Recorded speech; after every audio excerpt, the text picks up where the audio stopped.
कुंडलिनी जागरण असल में क्या है? कहा जाता है कि हमारे शरीर के मेरुदंड यानी कि हमारी रीढ़ की हड्डी के मूल भाग में यह हमारे शरीर की ऊर्जा है जो कुंडली मारकर बैठी है, जिस कारण इसका नाम पड़ा है कुंडलिनी।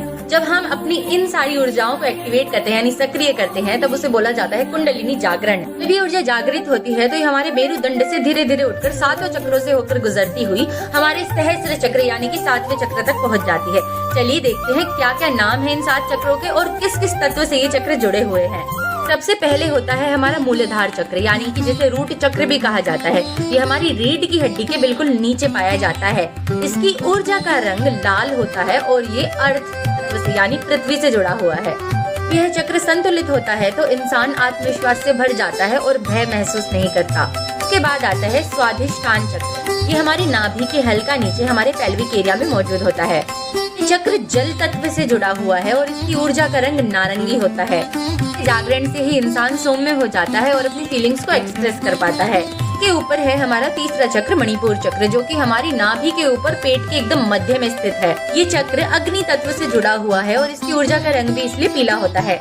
ये चक्र हमारी इच्छा शक्ति, आत्मविश्वास और निर्णय लेने की क्षमता को जागृत करता है। गहरी सांसें लेना, अपने लक्ष्य पर ध्यान केंद्रित करना, ये सब वो चीजें हैं जो इस चक्र को जागृत करती हैं। बाद है अनाहत चक्र या जिसे हार्ट चक्र भी कहा जाता है। यह हमारे हार्ट के यानी हृदय के मध्य में स्थित है। वायु तत्व से जुड़ा हुआ होता है और इसकी ऊर्जा का रंग हरा है। ये चक्र प्रेम, दया और क्षमा की भावना का स्रोत है। कृतज्ञता, ध्यान, प्रेम और इन सब चीजों से ये चक्र जागृत होता है। बाद है विशुद्ध चक्र यानी जिसे हम थ्रोट चक्र भी कहते हैं, जो हमारे गले के मध्य भाग में जुड़ा हुआ है। ये आकाश से जुड़ा हुआ चक्र है।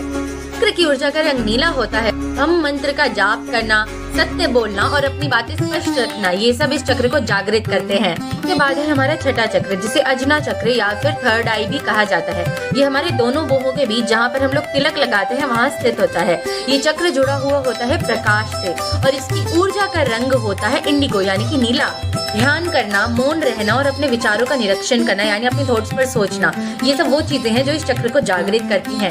चक्र के जागृत होने से इंसान की आध्यात्मिक समझ बढ़ती है और वो खुद को और अच्छे से समझ पाता है। इसके बाद है हमारा अंतिम और सबसे ऊपर का जो चक्र है यानी सहस्त्र चक्र। इसे क्राउन चक्र भी कहा जाता है।